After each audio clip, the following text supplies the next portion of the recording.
ಓ ನಮಃ ನಮ್ಮ ಫಾಲೋವರ್ಸ್ ಒಳ್ಳೆಯದಲ್ಲಿ ಈ ದೇವಸ್ಥಾನ ಒಳಗೆ ಇರುವಂಥ ಬಾವಿ ಒಳಗೆ ಬೆಳಗ್ಗೆ 4 ಗಂಟೆ 2 ಸರ್ಪಗಳು ಬಂದು ಜಳಕ ಮಾಡಿ ಹೋಗ್ತಾವ ಅಂತ ಯಾವ ದೇವರ ಬಗ್ಗೆ ಹೇಳ್ತೇನೆ ಅಂತ ಹೇಳಿದ್ರೆ ನಮ್ಮ ಕಲಬುರಗಿ ಜಿಲ್ಲೆ ಒಳಗೆ ಚಿತ್ತಾಪುರ ತಾಲೂಕು ಒಳಗೆ ಒಂದು ಮಾಲ್ಗತಿ ಅಂತ ಹೇಳಿ ಒಂದು ಸಣ್ಣ ಹಳ್ಳಿ ಅದು ಆ ಹಳ್ಳಿ ಒಳಗೆ ಹಿರಡೇಶ್ವರ ಅಂತ ಹೇಳಿ ದೇವರ ಈ ದೇವಸ್ಥಾನ ಇನ್ನೊಂದು ಹೆಸರು ಕರೀತಾರೆ ಏನಂತ ಹೇಳಿದ್ರೆ ಉತ್ತರ ಕುಕ್ಕೆ ಎಂದು ಕರೀತಾರೆ.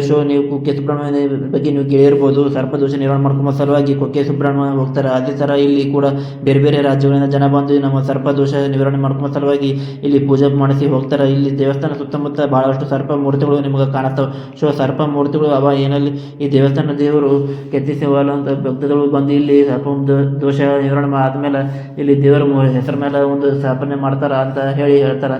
ಈ ಒಂದು ಬಾವಿ ಅದರ ಬಾವಿ ಒಳಗೆ ನೀರು ಕುಡಿದ್ರೆ ಮದ್ಯಪಾನ ಬಿಡ್ತಾರಲ್ಲ ಅವ್ರಿಗೆ ಬಿಡ್ತಾರ ಅಂತ ಹೇಳ್ತಾರೆ. ಮದ್ಯಪಾನ ಮಾಡುವುದು ಬಿಡ್ತಾರೆ ಅಂತ ಹೇಳ್ತಾರೆ. ಅದು ಅಲ್ಲದೆ ಇಲ್ಲಿ ಬೆಳಗ್ಗೆ 4 ಗಂಟೆ 2 ಸರ್ಪಗಳು ಬಂದು ಜಳಕ ಮಾಡಿ ಹೋಗ್ತಾವ ಅಂತ ಹೇಳ್ತಾರೆ.